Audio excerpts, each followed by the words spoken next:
us know where you're tuning in from, and let us know how the weather is where you guys are. Let's get chatting. So as you can see, actually, I'm not where I usually am. I've moved house, so I'm back in London, and I need to find some kind of storage cabinet for my whiskey collection because it is just kind of sitting here at the moment. So if anybody of us pour and sippers does work with bespoke whiskey cabinets or knows of any, please let me know via Instagram. I'm London Whiskey Guy, so do let me know because I'm kind of looking at ideas of things and ways I can store this whiskey. Most importantly, you can see that I'm by myself tonight. Christy is not here, so it feels very strange for me. But Christy is up for a very, very prestigious award. She's up for the Communicator of the Year, the Whiskey Communicator of the Year. And I really hope, let's all send her the best of luck, because I really, really hope she wins. It would be really, really deserved. And she might be tuning in later as our surprise guest from the red carpet. So let's see if she does tune in. I'll kind of be looking and seeing if she kind of turns up on the left-hand side over here. So if we could all wish Christy good luck, that would be great. And we really wish her the best and that she wins tonight. I feel totally lost without Christy. I'm like, what do I talk about with you guys at the start? Please talk to me because I'm by myself tonight. So please, guys, pour and sippers, talk to me. Let me know what you're thinking. We've got some amazing drams tonight. If you've kind of kept them from the first tasting session, we will be trying the Mosgaard, new Danish whiskey, Pedro Ximénez, single batch, and then we will be trying the Tomatin 12-year-old. So two really exciting whiskies to finish off October. Lots of comments coming in already. Jeffster, one more tasting box to go before I can start on my advent calendar box. Now, on the subject of the advent calendar box, yes, that is coming. I should have had one here with me to kind of show you guys, but I forgot to update my the office, let's say, my new address. So it's gone back to my old address. So I should have had one here to show you guys, but unfortunately I don't. Really sorry, but all I can tell you is I've seen a picture and they look awesome. So hopefully you guys get those, and hopefully at Christmas time we'll be having a big surprise for you guys with those. Jeffster is particularly looking forward to the Mosgaard. Malcolm Tucker, evening all. Looking forward to tonight's whiskies. Definitely not talking about December's festivities. Absolutely, it's definitely early. David Woolcock, good evening, pour and sip and fellow sippers. Gareth Peters, good luck. Thank you, Gareth. Oh, no, that's good luck to Christy. Good luck to Christy, not good luck to me by myself without Christy. The Cask flag, good evening all. Missed first of this month. Good to be back. Yes, absolutely. Mikolai, I missed the last two pour and sips. Happy to be back. Where were you, Mikolai? My God. Dan S., what cheese do we have? Exactly. We've always spoken about cheese pairings on pour and sips. So, yeah. Chris Randall, Andy, never mind storage, invite us round and we will help you with some of those empty bottles. You say that, it's very true. I've got a few that are kind of reaching that beyond the halfway point that I might need to start drinking a bit quicker. Yes, Dave, I will, Chris, I'll have you over. Just DM me. Jonathan Gumbrel, I hope you put those shelves up well. I didn't put these shelves up, actually. These shelves were already here, luckily, but they don't fit all the whiskies because they're quite thin, so it's a real shame. They only actually fit the bourbons. Malcolm Tucker, keeping the fingers crossed for Christy. Absolutely. And El Sutton, looking forward to the PX cast. Sean McCarrick already started to smell the Mosgaard. Smells wonderful. On that note, I think we should just head into the whiskies. And we've got our wonderful guest today, tonight, from Mosgaard Distillery. So I'm just going to welcome Jes onto the screen. Hello, how are you doing? I'm doing fine, thank you.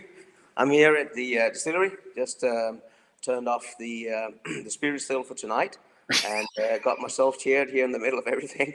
And so it's still nice and warm. Everything is sizzling here, so it's a cozy atmosphere, at least here at my place. So that looks lovely where you are. I mean, I really, really wish I was sitting where you are. Empty wall. I should have put like a kind of fake Zoom background or something on of a whiskey distillery or something, so I could have kind of fitted in. That's actually also the best time of the day for me is when we turn everything off and shuts down the distillery, turn the light off and walk through the distillery. Everything is dark and you can just hear how it's bubbling and fizzling in the fermentation tanks, and it's clicking from the stills and so on, and everything smells nice. Then I'm really happy to be in this business, which I haven't been in for many years, but it's kind of new lifestyle for me, or a change of life. Well, we started my wife and I started this small craft distillery here 5.5 years ago, and before that, I've been working in the. I'm an audio engineer. I've been working in the audio business for 25 years, designing audio systems and. That's quite the dramatic career change, I have to say. Yeah, well, it is actually, because if you look at it, it's a kind of a step up, because if you look at the human taste, you have twice the amount of neurons in the brain connected to that as you have to your hearing. So it is a bit of a step up. It is a challenge, but no, I've been working in the audio industry for 25 years, and the last company I was co-founder of, we sold off to a Chinese company in 14, and then in 15 I decided that life was too short working with the Chinese, so. I asked my wife if she wanted to do something else and if we should start a distillery, because it's been a hobby of mine, brewing and distilling for quite some years. I've always been interested in how do you obtain the different flavors and so on in both wine, beer, and spirits. So she demanded for me to come up with a business plan, and I worked a bit on that, and it was approved, and both by her and the bank. And then we quit our job and we moved here to the south side of Ximénez, which is the island in the middle of Denmark. And we moved here because the water here is very well suited for the kind of whiskey that I prefer. The soil here in the island of Ximénez is, especially here the south side, is very rich. So we have very hot water loaded with minerals. And even though we are a couple of 100 years behind making whiskey here in Denmark compared to Scotland, I learned something in Scotland that is soft water makes hard whiskey and hard water makes soft whiskey. That's the general difference between the different Highland, Lowland whiskies in Scotland. So we moved here to get access to this water because the style, I actually have a mantra that says that in my whiskey you should have sweetness, softness, and fruity notes. That's what I prefer in my whiskey, and that's what we're doing here, and that's how we have designed the brewery, the fermentation methods, the combination of malt that we get malted to us, which is a little different than typical distiller's malt. The selection of yeast, the way we work with it, and also the stills behind me here that I've designed to put focus on the fruity notes that we generate in the fermentation process. So that was the original goal, was sweet, fruity, and there was another one as well. It was sweet, fruity, softness, soft. So was that that was a personal? You just literally were like, I like this style of whiskey. I'm going to make a whiskey that is this style of whiskey for myself. That's the preference I have for whiskey, and that's what I've come up with before the distillery. A lot of pairing between malts and different yeast strains and so on, and found the specific combination where with the a little different fermentation methods we use here, we can obtain a lot of fruity notes. So the wash we have after a week's fermentation time, which is also a little longer than typical, is even though we use a kind of dark barley malt, it's somewhere in between Wiener and pale ale malt. So it has a good sensation of some sweetness and a lot of malty taste. And but even that, after weeks of fermentation, the wash is kind of tasting like something in between wheat beer and cider, because we have really obtained a lot of fruity notes from the esters that we generate. So we have apples, pears, a lot of citrus notes, and then I've designed the stills to actually put emphasis on these notes. So we have very clean and light new spirit with a lot of these fruity notes. That sounds wonderful. So you were talking about kind of where you built the distillery. What kind of influence did those surroundings kind of have on the liquids you make? And kind of what makes that surroundings and where you are kind of uniquely Danish? Because we're talking about Danish whiskey here. Danish whiskey hasn't been going for a long time. So how did the kind of surroundings of where you built the distillery affect the taste of the whiskey? Well, that's the surroundings here is basically the water in the ground below us. So that's simply the very hard water loaded with minerals that gives us soft feeling sensation in the whiskey. So water is there's a lot of discussion if water actually affects the quality of whiskey or the taste of whiskey. But you can just think of if you brew your coffee, how it tastes different depending on where in the country you brew your coffee. So of course there is also a huge impact on the taste of whiskey depending on the water source that you have, the quality of the water. That's the same with beer as well. Absolutely. And we're talking about Danish whiskey. It's not been around for very long compared to Scotland, obviously. Talk to us. I mean, was there a model for Danish whiskey at the start, or were you people more imitating what was going on in Scotland, or is there a kind of way to kind of create something uniquely Danish? And what is that? No, I don't think you can say there's a model for how to make whiskey in Denmark, because we still when we started the distillery 5.5 years ago, there was something like 12 distilleries in Denmark, and some of them making whiskey, and some had whiskey in the market. I think 2 or 3 whiskeys in the market already. But the whiskey distilleries that are coming up are based on completely different designs of stills. You have kind of column stills in some distilleries. You have typical alembic stills. You have pot stills, and so on. So I don't think you'll find not yet a typical style. I think I have the hope that we at some point can come to having a kind of Scandinavian or Danish taste of whiskey, like we have with the new Nordic kitchen that have originated in Denmark. So we also we are, of course, talking together, even though we compete with each other. We are also colleagues and talk to each other. How do you do things, and share our experiences. So at some point it might come up, but today we're still so young in Denmark making whiskey that you will not find 2 Danish whiskies that are alike. That's amazing. And also, I mean, the rules as well about Danish whiskey aren't the same, and they're not so limiting as they are in Scotland, which kind of can give you a bit more scope to do other things as well. But yeah, it's actually more or less there's the same rules. We have the European, the rules in the European Union actually originated from Scottish rules. There is one exception, and that is that in Scotland you have to mature the whiskey in oak. In the rest of European, or now in the European Union, you are allowed to use any kind of wood. It just says that you should store it at least 3 years in wood. So you can actually use any kind of wood you want. But of course, most of us use oak, seasoned oak, or old cask or something like that. That's great. So also, I mean, when reading about you guys, you choose to, I mean, you're working exclusively organic product, and it's an organic product. How important is that to you?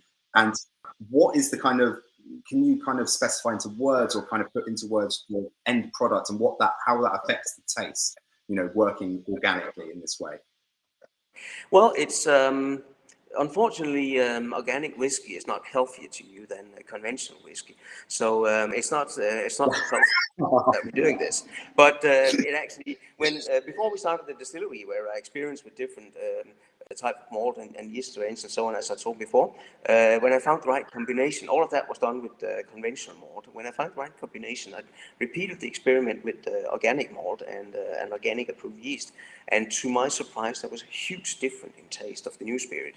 The new spirit, when it's made with organic malt, simply is cleaner, more crisp, and we know today that when we started the distillery, there were no organic spirits in the market, so there are no demands. But I saw that, so we had kind of a chicken and the egg situation, and we wanted to create an egg because I wanted to show people what you can actually do. Because if you do good products, they just become a little bit better by making them organic.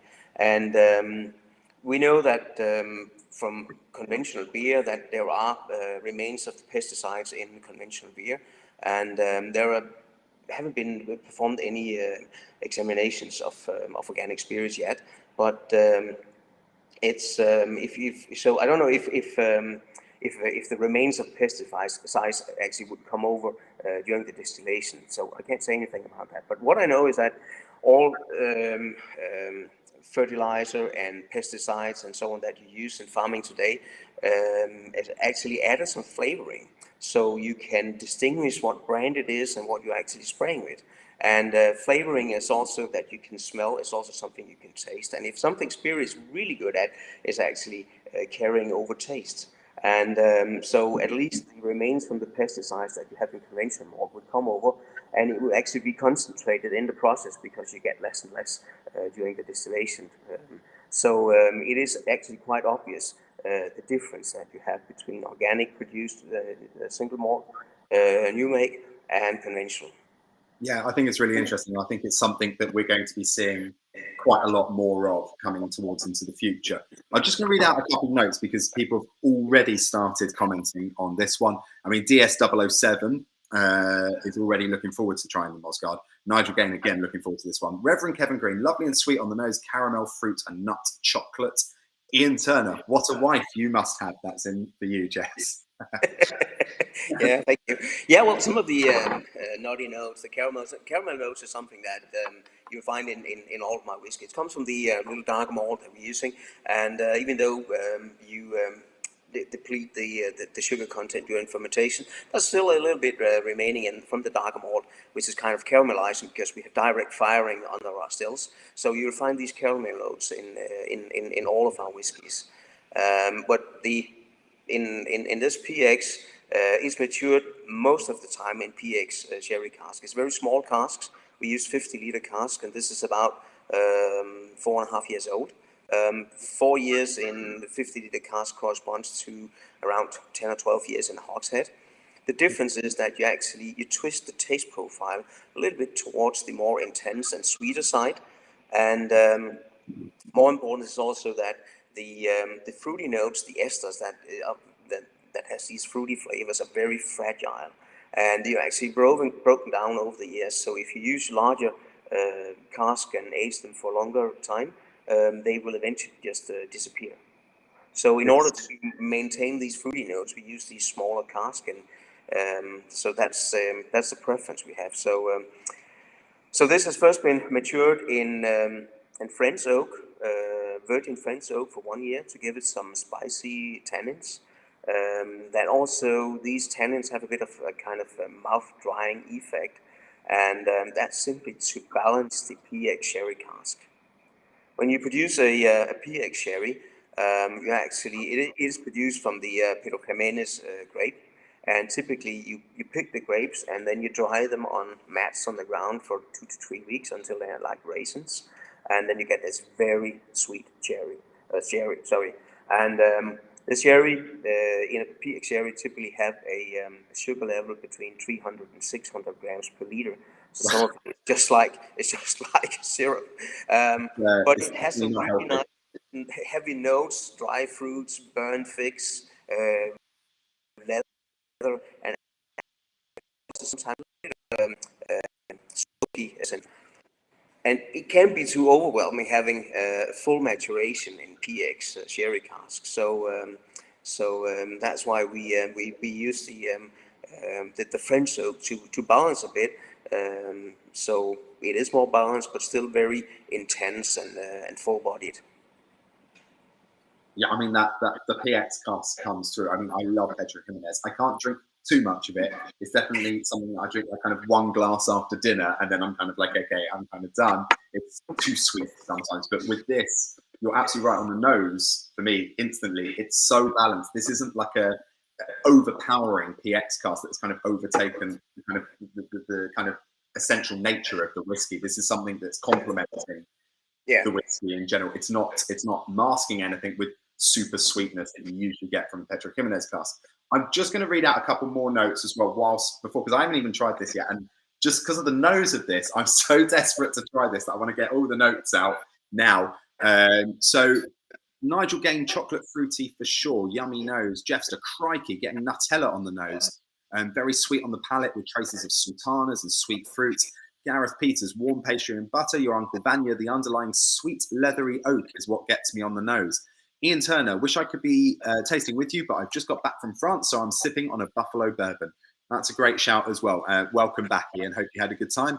Chris Randall, lovely colour, fruity nose with great legs. Nikolai on the nose, it's like blackcurrant jam from a wooden box. That is a great tasting note, Nikolai. I'm absolutely with you on that. Sean McCarrick, sweetness, plum and spice on the nose for me. El Sutton, dried fruit and oak on the nose.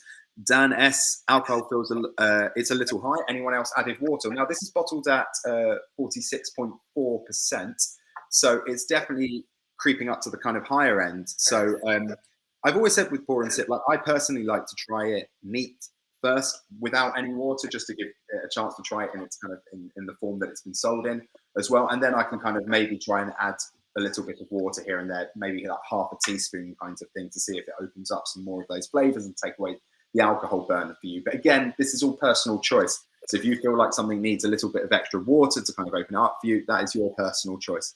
Jim Glancy, agree. What a lovely colour, an autumn fruit nose. There are loads and loads and loads of comments coming in. There's also a couple of questions as well coming in before I taste it, so I'll let you speak. And Sean McCarrick's asking, what is the output volume of Mosgards? How many litres are you producing? Well, it's just a small craft distillery, so we produce something like 14,000 litres of new spirit a year. So that would come out to around 25,000 bottles, depending on anal share and the ABV that we bottle at. Yeah, absolutely. And Dan Esk is asking, why did you choose 500 milliliter bottles over 700 milliliter? Because Danish whiskey, because of the size of the distilleries, is still more expensive than the larger production that we have. So in order to maintain a more reasonable price, with people can taste some different things and so on, we have most of the distilleries in Denmark have actually agreed that we are bottling in 500 cc, so we can maintain a right price level. Yeah, absolutely. Yeah, no, totally agree with that. David Stanton, nose, honey, sherry, fruitcake. Sean McCarrick, I'm getting bubblegum on the nose now. Nikolai, surprisingly not as much sherry on the palate. Nigel again, great whiskey, delightfully smooth, is going down very well. Jim Glancy, if I tasted this blind, I would have thought this was a delicious rye whiskey rather than a malt. Okay. David Stanton, palate, plum, warming, oaky spice, caramel, raisins. Jim Glancy's calling this unique. El Sutton, one on the palate, apricot jam and spice. Malcolm's like a taste, getting lots of wood tannins, burnt sugar, then spicy raisin. Paul Bailey saying this is totally different to Stouning. We had Stouning. Am I pronouncing that right, Jess? It is different. Most of the whiskeys that, I don't know which you tried, most of the whiskeys that Stouning are doing is our rye. Most of them also peated or smoked with heather. So a bit different. We do a peated version, but the 5 different releases we have at the moment, 4 of them are non-peated and 1 peated. But this is different, and it's also we are a young distillery, as I told you. I'm also very proud that, and that's especially the release that you have here in front of you. Actually, this year was awarded to be the best Danish whiskey at the World Awards. So it was in the World Championship of Whiskey. This was the Danish input, but we didn't. It's also okay, because we quite can see that still working with the learning something with the cask, and you know that in Scotland the master blender has 30 or 40 years of experience, and I only have 2.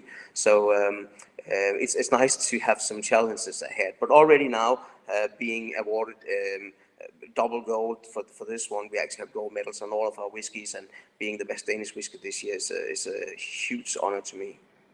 That's I mean, that must be, it makes it all worth it, because I mean, it must have been so challenging starting up a new distillery like this, especially changing career. I mean, what have been the biggest challenges for you getting whiskey out? It was actually starting a company with my wife. Yeah. No,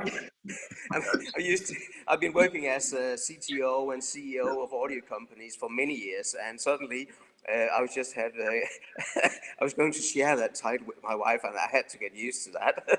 Did you watch it, by the way? I don't know. I don't think so. But she knows.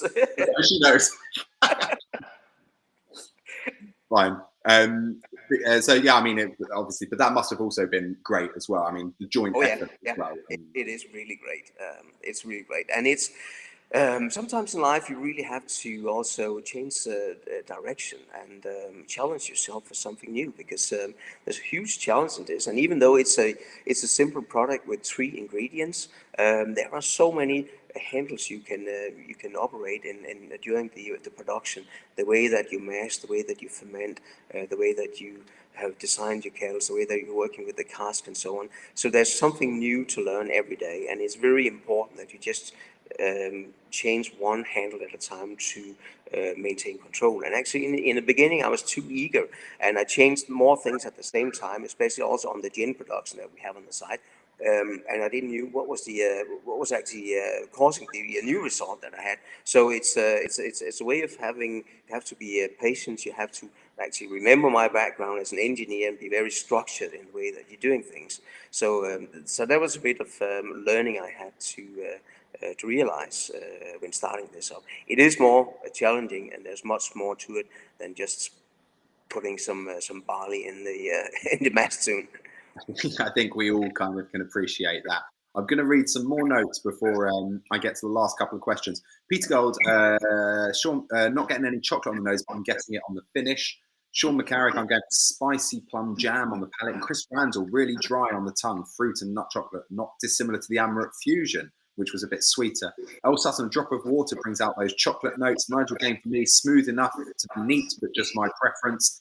David Stanton, caramel sweetness, almonds, lingering spice, and getting chocolate on the finish. There's a few people have mentioned that they're getting chocolate on the finish. Jonathan Gumbrough, I'm not normally a neat guy, but this is lovely. I'm normally a neat guy, but this is lovely with a tiny drop of water.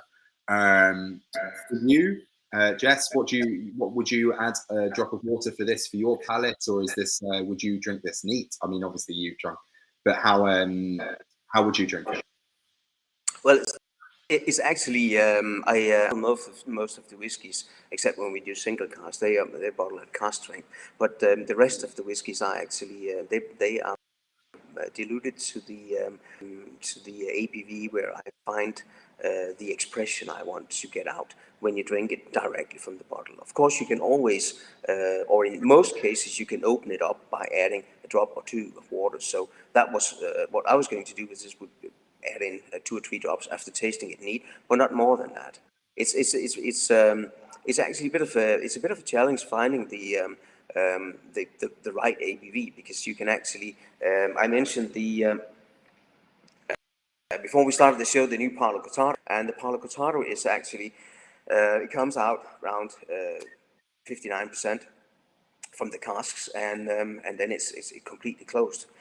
At 53%, it's opened up. You really have some orange notes. You have a lot of lemongrass in it, and then at 51%, it dies completely. There's no taste. There's no smell from it. And then if you dilute it again down to around 48, it comes around, but then with the darker, richer chocolate, cocoa notes, and so on. So in this, I wanted to actually present what the Amontillado part of the Palo Cortado sherry could do, and that's why I kept it at 53.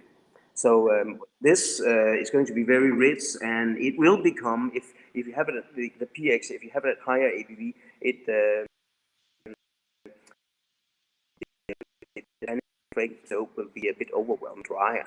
So that's why I diluted to 46 to have the balance of the sweetness from the PX and the tannins from the French soap. But you can really open it up with a couple of drops of water. Great, that's good to know. I mean, a lot of people are saying that.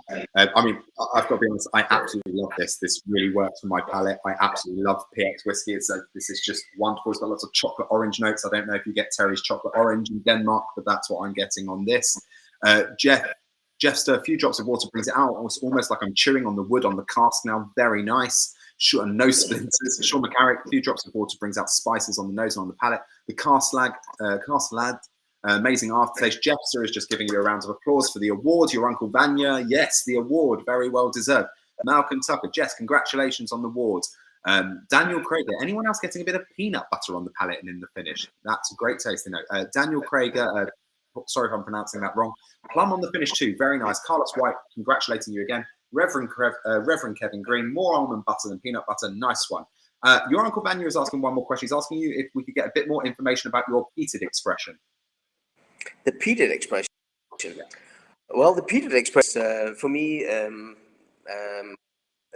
peated whiskey should have something to complement the taste of the peat. So again, with our peated whiskey, we have a lot of the fruity notes that comes from the process here. So in a balance with some spicier notes, the peated whiskey also starts out on French oak, and then we more traditionally give it a cask finish in bourbon cask. So we have some of the almond vanilla notes that actually goes very well with the peat. But if anything, is that actually the French oak makes the peat vibrate a bit, whereas the bourbon cask calms it down. So it gives a nice relation in or sensation of the peat. So it's very complex, and it's around 25 ppm. So it's in the medium range of peat, and there's a lot more going on than just peat. It's again. It's how I prefer it. I don't do any peated whiskey in sherry cask because I know that's a huge discussion. A lot of people ask me if I would do this, but I don't like the mix of sherry cask and peat, and that's just my personal impression. I think it's a bit chaotic on the end. Okay. I mean, yeah. I mean, I love the sounds of what you're describing, and I'd very much love to try it. One more thing, Daniel, thank you. Name pronunciation is perfect. Thank you very much. Reverend Green, you've been playing Cluedo, Andy. Yes, I have. Sorry about that. So what does the future hold for Mosgaard? Have you got anything in the pipeline you can talk to us about? Yeah, we are doing a bit of cask experiments. I think also we are kind of obligated as new smaller distilleries to try out the boundaries and see and also show the world what can whiskey be besides what we have known for hundreds of years. So at the moment, I have some very nice experiments where we have a whiskey that's been matured in Rioja red wine cask. Is now given a cask finish in Madeira cask to soften it, but again it gets some good spicy tannins from the red wine cask. We have another, which is a very wild experiment, a whiskey that's first been in bourbon cask and on cherry wine cask. And cherry wine is actually it's a cherry wine from one of the Danish castles that are doing cherry wine on sour cherries. So we have two of their oldest casks that's where the whiskey has been sitting now for 1.5 years, and now it's giving a finish in muscatel to again give it a bit to balance the sour cherries. So these are some of the wild experiments that we're doing. I don't know when, how, or when it will come out, but I know for sure that it's gonna be balanced at one day, and then you'll see it in the market. As you say, that's the joy of being a young craft distillery, is having that opportunity to be able to do these kinds of things, and then obviously try and release them as well without the kind of pressures that come from, being a huge distillery and having those pressures. Jeff, is one more question. Are you open for visits at the moment? At the moment, in the summertime, the distillery is open 7 days a week. So if you come by on a summer vacation here to Ximénez, there's definitely a good chance of getting a tour and see the distillery. Out of the season, we and have tours once more Saturdays. Well, there you have it. Well, Jes, it's been lovely to talk to you. I absolutely love that. I think it's absolutely wonderful. So I can't wait to try more of your expressions. If you'll hang around and we'll kind of chat as well again at the end. I know you were saying it's past your bedtime as well. I'll have a whiskey up half an hour more. So there you go. Thank you very much. Thank you. Lovely to talk to you. And usually at this point in time, I introduce Christy and we go, wow, that was wonderful. What did you think of it? But I'm by myself tonight. So Andy, what did you think of it? It was wonderful. I loved that. Anyway, so we're moving over to Scott now. So we're going to talk about another whiskey that we've got here, the Tomatin, the 12-year-old. We've had Scott on before. I'm going to bring him in now. Hey, hello. Man, how are you? I'm very good, thank you. How are you? Very well, thank you. Very well. Now, you've been on the show before. Was it the Kubokken we did? Yeah, we did Kubokken Signature, I think it was. Yes, absolutely. And I've got my lovely glass here ready that you sent me. Lovely. I can't see it on this thing. There we go. I've got one, so it's the same glass. It's the same glass. It's the same glass. The end result is the same, isn't it? That's it. So, how are you doing? How's life for you at the moment? It's been a while. Yeah, it's very good. It's very busy. We're starting to get back out and about a little bit. I was at my first whiskey festival in a year and a half at the weekend there. I was at Robbie's Drams down in Ayr, and that was incredible. And it's, you get back afterwards and everyone's asking how was the show from like a business standpoint, and I'm like, it was just brilliant. It was just brilliant. But I must admit, I didn't fully appreciate how much not talking for a year and a half, how sore my throat would be after the event. And so yeah. But no, it was great, and we're back to doing some tastings and things. I'm heading through to Inverurie tomorrow in Aberdeenshire for a really cool tasting there. So it's just nice to be back, and it's great now to have a little bit of both, to have this sort of virtual thing where we can reach a wider audience than we ever did before, but also to be able to go back and shake hands and clink glasses and things. That exactly. I mean, because you can't, what's amazing is how the whiskey industry during COVID has adapted, and now we can use these platforms, and people love them, and it's great. And it's like we've got the shows now, and you can go live in person, but we've also got these ways, and it's kind of adapted. And I think this is totally here to stay. For the I mean, the tasting that I'm doing tomorrow night is, I think there's going to be about 15 people in the room, and then there's going to be another 15 people online. So it's like a hybrid thing, and I think that's excellent because. Certainly for me, where I am, if I wanted to go to a tasting myself, I'm a half-hour train ride.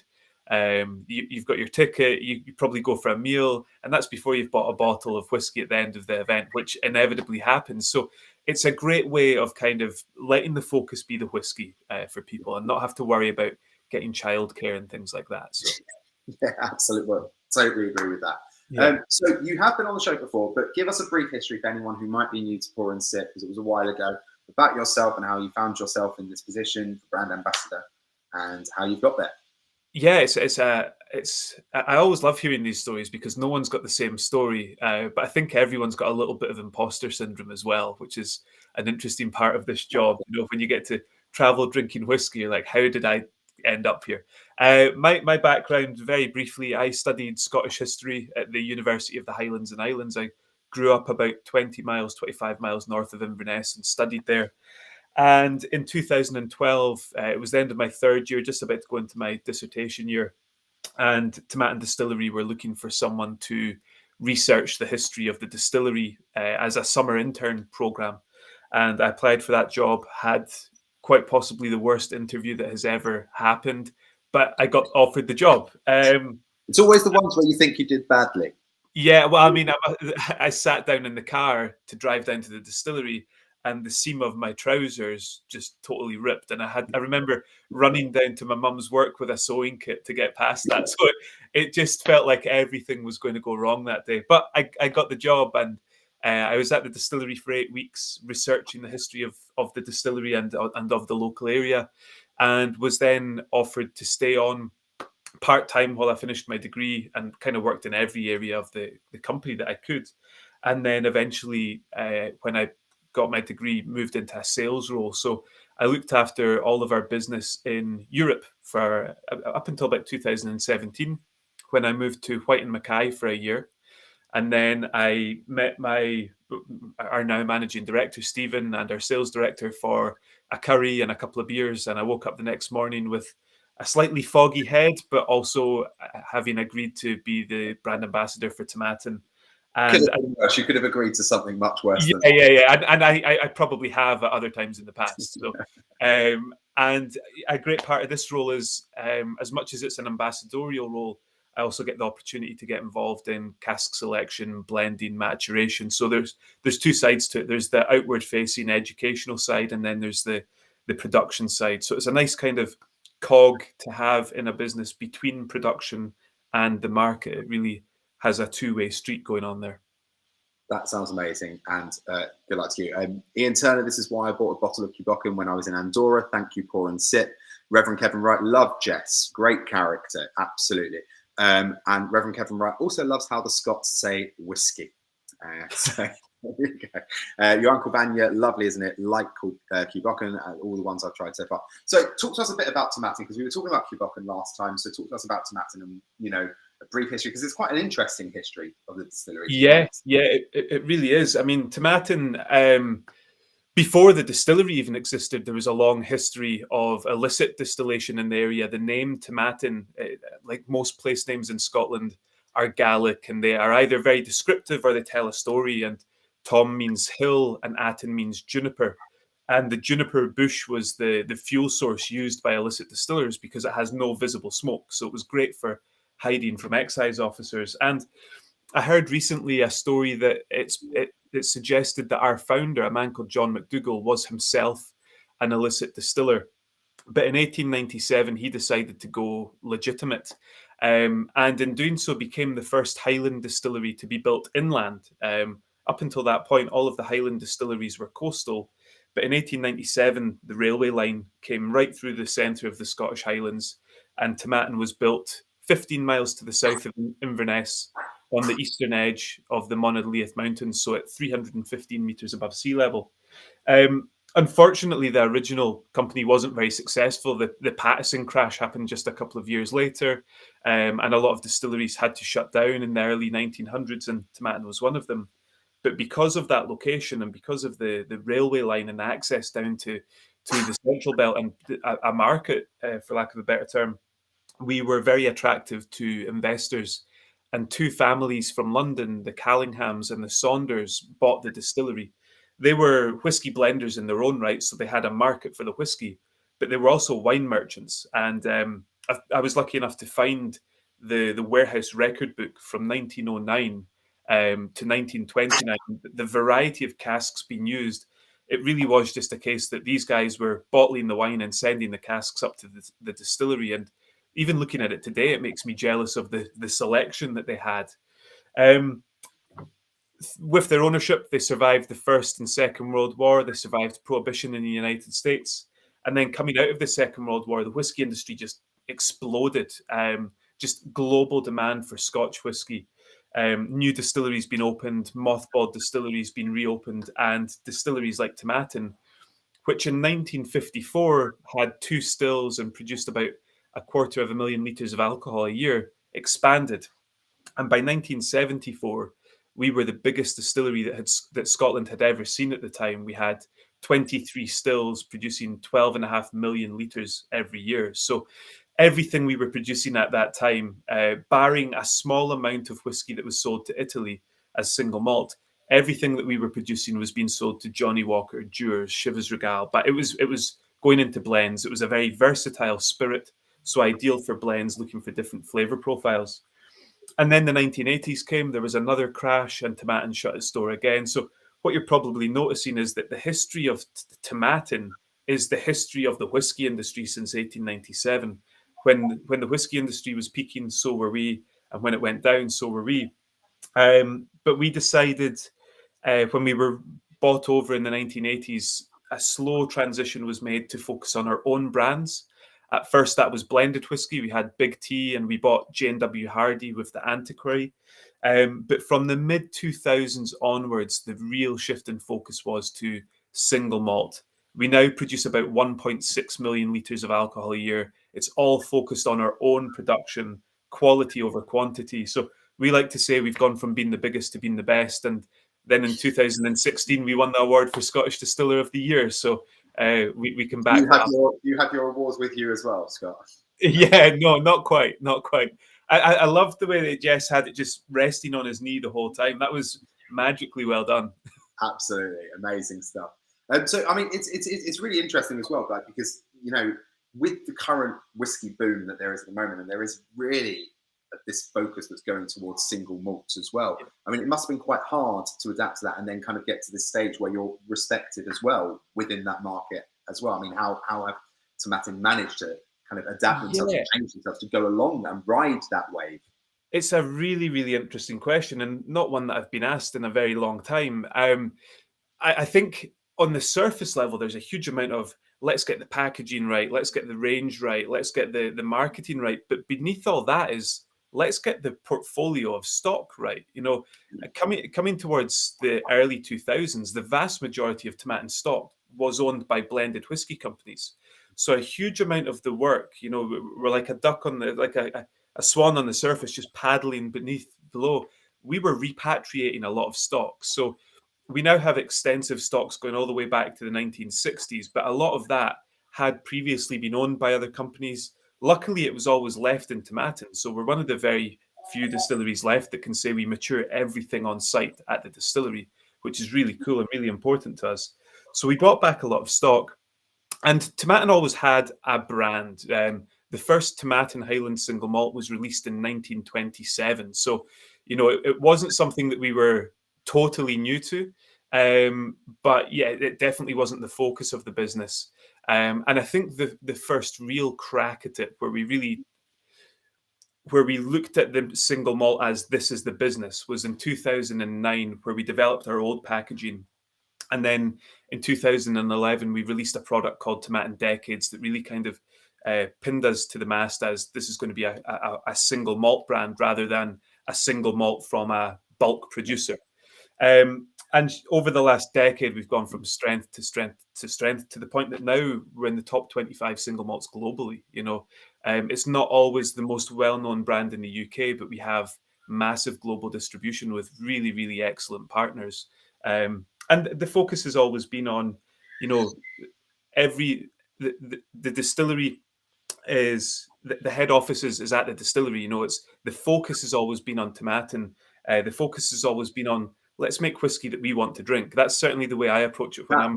Is that? I mean, is it still that 80% of the employees still live? Yeah. So that's another really cool thing because of that elevated location inland. Most of the Highlands are farming or fishing communities by the coast. So when the distillery was built 125 years ago, there was no population of distillers.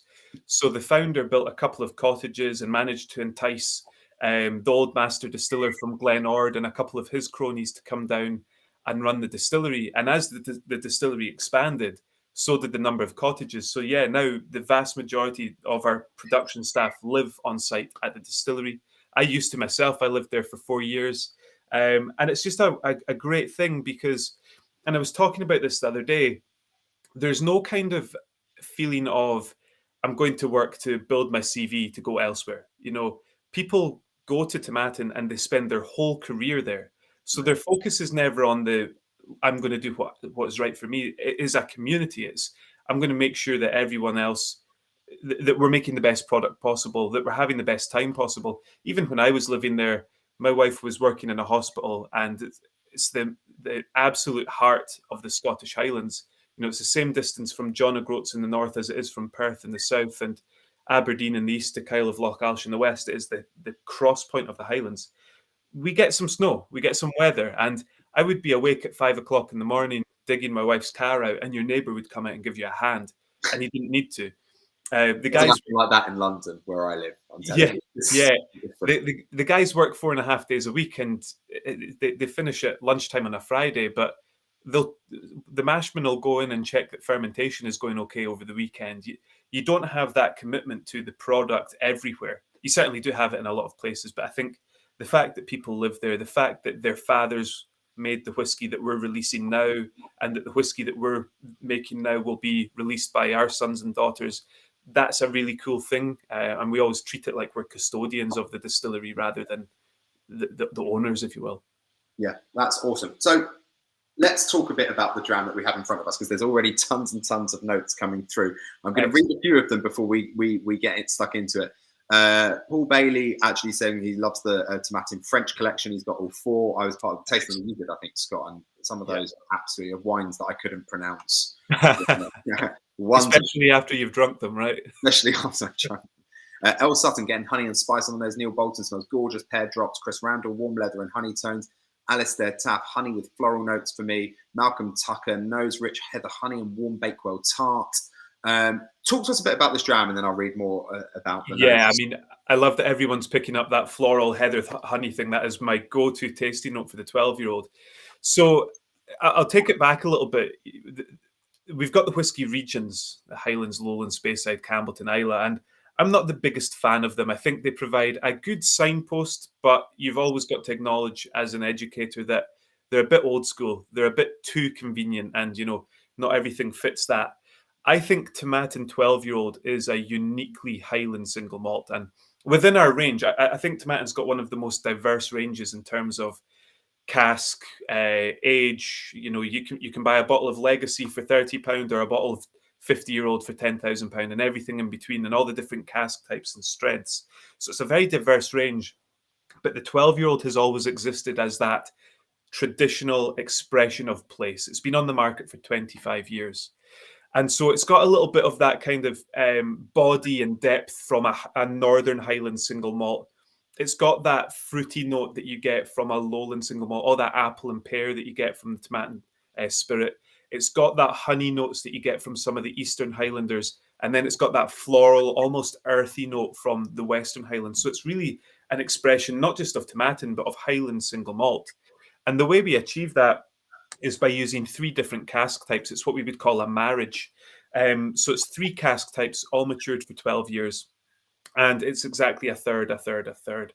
So the first one that I like to talk about is for me, it's the unsung heroes of the whiskey industry, the workhorses, which is the refill hogsheads. You know, these are casks that have been used once or twice. They've been around the block. They're not going to add too much in the way of oak flavour. But what they do is they still allow all that subtractive elements of maturation to take place. So your oxidation and your filtering into little bits of char. So it allows that distillery character, all that apple, pear, rhubarb, citrus, that malty, almost cheesecake base that we have in the Tomatin spirit, that all flourishes there. Then we add in first fill bourbon barrels. And that's where all the sweetness is going to come from. That's where we're going to start to get the vanilla, but when it's mixed with other casks, it comes across as that honey note. Again, you're allowing some of the fruitier notes to come through. And then finally, we're using first fill Oloroso sherry casks from Jerez. And that's where we're going to start to get that dried fruit and a little bit of spice. It's not overwhelmingly sherry. This is absolutely a marriage of all those flavors. And yeah, the heather honey one is one that I always go to. A tasting note that I don't often like using because I think it's overplayed is that Christmas cake type aroma, you know. And you knew what I was going to say when I said that, but it does have those elements. It's got that sweet malty element. It's got that dried fruit. It's got the spice. It's got the citrus. The little hit is cinnamon as well. Is that, and that's coming from the Oloroso cask, as you're saying. Yes, I would say so. Yeah. Just for everyone else to know. So more notes coming in. Alistair to have honey with floral notes for me. Malcolm Tucker nose, rich heather honey and warm bakewell tart. Daniel Krieger, chocolate caramel on the nose. Sean McCarrick, definitely pear and honey on the nose. Reverend Kevin Wright, I'm getting something herby. Gareth Peters, I dived in, smooth as, really nice and easy to drink.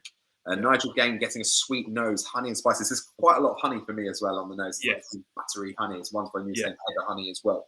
It's really, really kind of, that's the first thing that hit me as well. I have tried this a few times actually before, and I've got to say it's just such an interesting nose as well. It's like every time I go in, it's different for me. To be honest with you, I'm picking out different things. And I think it may be that marriage of all these different casks that are kind of giving it this complexity as well. That kind of is really interesting. It's a really good point because so every year or so pre-COVID, I guess, we would sit down and rewrite all of our tasting notes because you know yourself, when you're out and you're hosting tastings, you don't really get the chance to engage with the dram as much as you would if you were sitting down.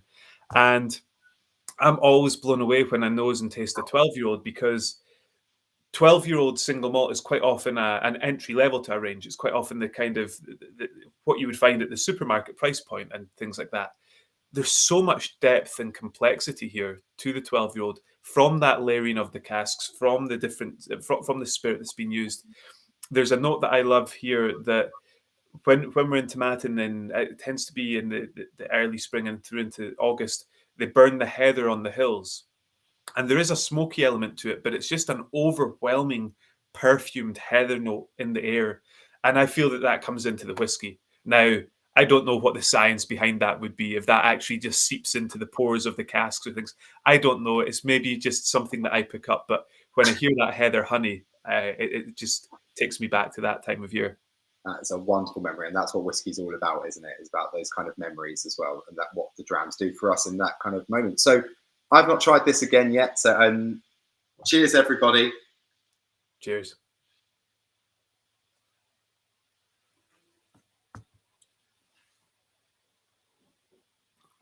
Yeah, I mean, for me, the first thing I noticed, which is just so pleasing to me, is that wonderful arrival, that honey, creamy, I hate to use the word malty, but also there's the vanilla as well from the bourbon cask, and it's just all there for me on the arrival. That wonderful kind of mouth coating, just really, really amazing stuff. I have to be honest, I love this draft. Yeah. Let's see, just because there's so many comments coming in, I don't want to miss your guys' comments. Nigel Gaines, sweet nose, honey spices, ale, something hints of chocolate as the nose opens up. Lee Barter, evening, or getting honey lockets, cough sweets through the palate. Yeah, I mean, I hated lockets. It's the worst thing about having a cold. So I'm pleased I'm not getting that. You were a Soothers man, were you? Yeah, I honestly, I'm just it's just cough syrupy kind of. Yeah, it's not my favourite. Carlos White, lovely, rich, thick honey and toffee nose. Almost feel like you could eat it. Absolutely, it's one of those you really, really want to chew on. Yeah. David Stanton, palate, cut grass, lemon, orange peel. Neil Bolton, lovely on the palate, well balanced and very easy to drink. 007, not the real one. Think this would go well with the ginger sponge cake my wife made today. Actually, there's a definite like stem ginger note. Yeah, well, absolutely. Yeah, it's there's a note in there, and again, it goes back to that honeyed thing. When you get like a jar of stem ginger that you're going to use for baking, once the stem ginger is gone, keep the syrup, because that's fantastic in an old fashioned. That kind of ginger syrup, outrageous, and I get that in here. Okay, well that sounds absolutely amazing. That's right. I drink. You may need to DM me to remind me of that one. So, Neil Bolton might be buying this. Please do. And do remember, if you're going to buy any of the bottles from tonight, you can buy them on the Pour and Sip store, where you will receive your member discount. So big that right up. Your Uncle Vanya, yes, they're brilliant at the visitor centre and tours. We go for a wee visit, not a tour anymore, but just a wee visit every year from your Uncle Vanya. Has it been busy for you guys? I mean, you've reopened now and... Yeah, so we're still only open Friday, Saturday, Sunday. So what we've done throughout the whole pandemic has been, we'll open the distillery when the workers have finished for the week, because we don't want them to come in contact, because as well as just having to look after our staff, because of the community on site, we have to be aware that we've got a responsibility to all of the families on site. So we, until the end of the year, at least, we will be open Friday, Saturday, Sundays. But if you're driving past, there very often is someone in the visitor centre, and if you knock on the door, you'll not get a tour, but you'll probably get a taste, and you'll get a chance to look around the shop and whatnot. So don't be a stranger. Pop in. It's a wonderful place to see. That sounds amazing. I need to go as well. Absolutely. I have never been, and I would love to. David Stanton, finished toffee, citrus notes, and balanced by the toasty oak. Currant bun with butter. Absolutely with you there on the currant bun. Peter Gold just ordered the tomatin plus a couple of bottles of Black Bottle. A bargain. We have Black Bottle in the first section of the tasting notes. Malcolm Tucker, palate, caramel, light oat, and finishing with orange marmalade and warming ginger. Nigel Gain, October has been an excellent month. I have already purchased the first 3 whiskies. Should I buy both of these? I read these as I should buy both of these. Yeah. The answer to the question is yes, you should. Yes, the answer is a resounding yes. So before I ask Jes to come back, talk to us. Have you got much? What's in the pipeline for Tomatin? What is the future? Yeah, so I believe over the next few days, the penultimate expression in our Warehouse 6 collection will come out. That's a 1978, and it's outrageously good. But next year is our 125th anniversary. 1897 we were founded, and so next year is going to be a year full of celebrations. There's some really, really interesting whiskies coming out. It's actually daunting looking at what we've got coming up. It's going to be a very, very busy year.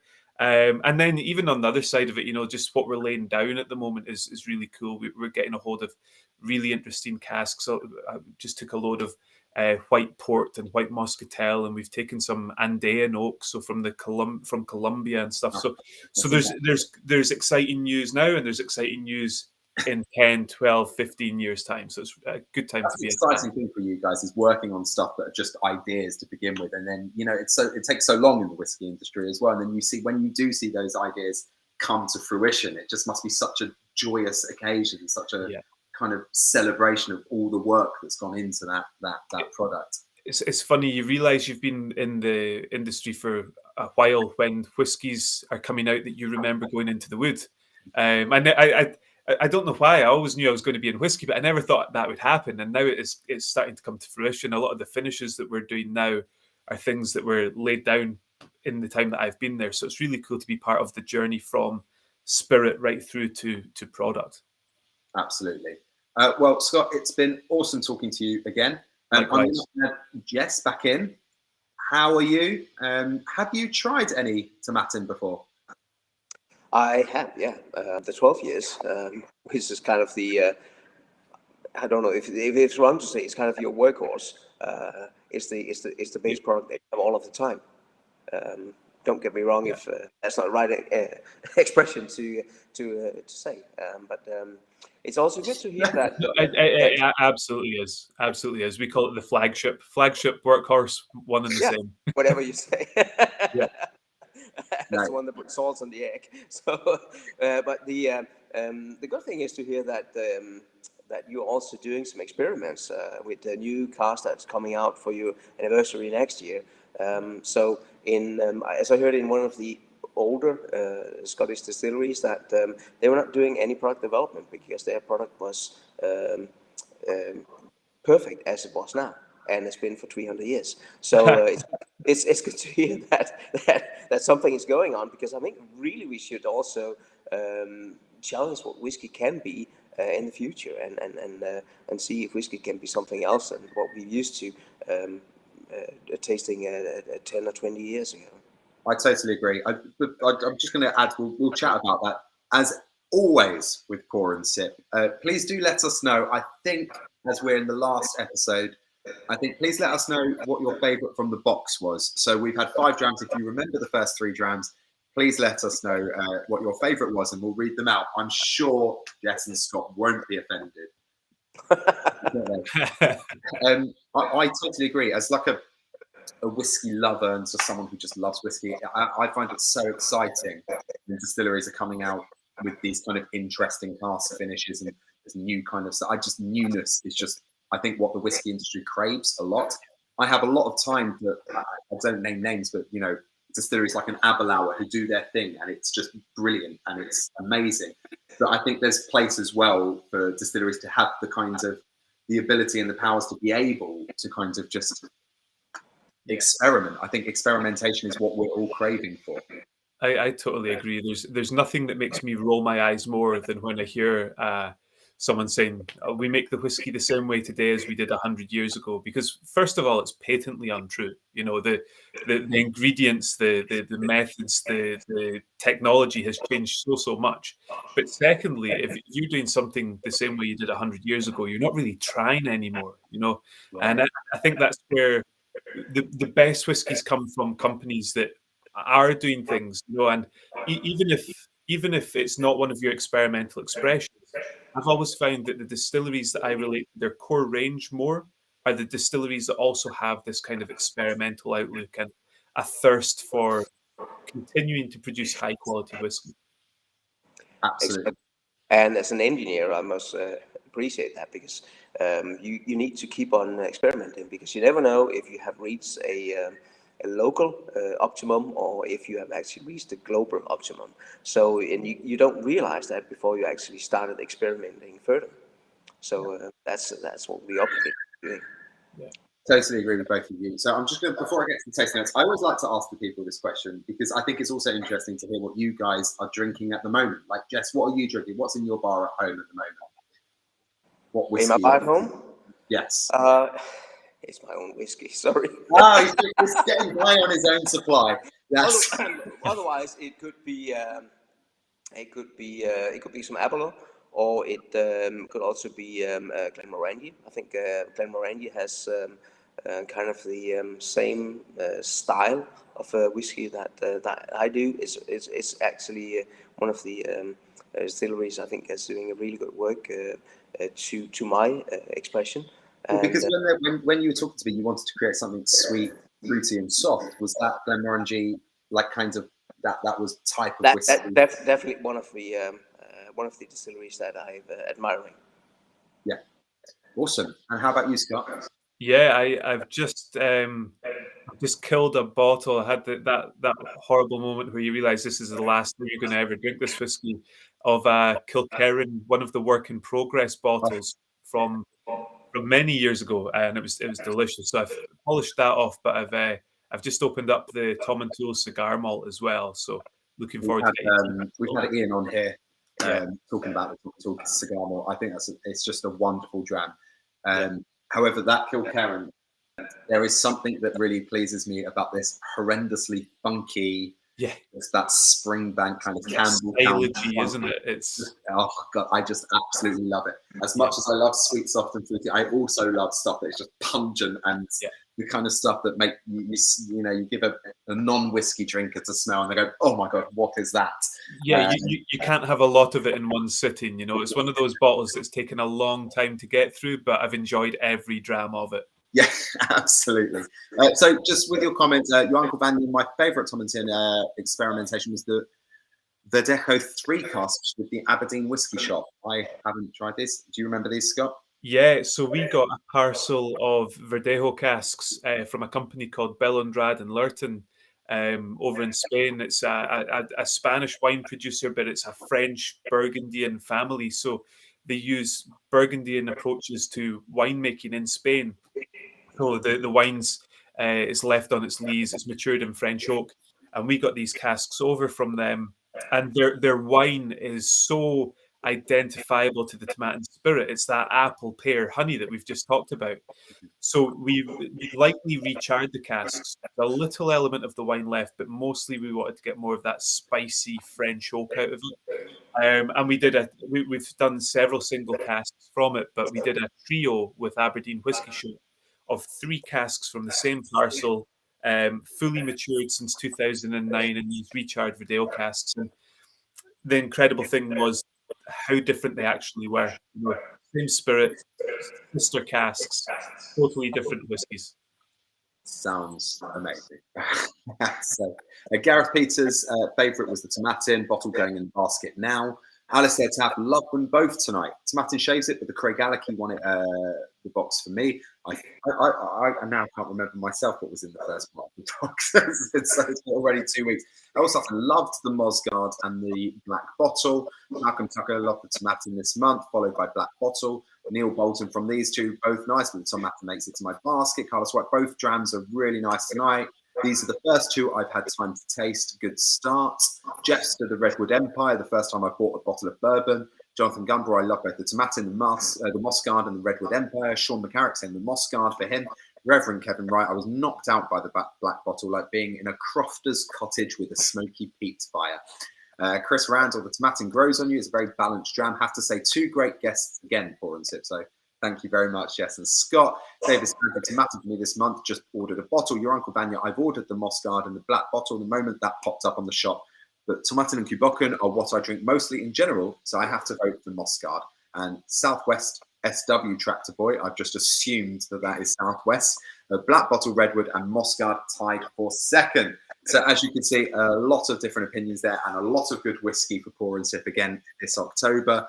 And I think, maybe don't quote me on this, but we'll be seeing you on the 4th of November for our first tasting of the November box.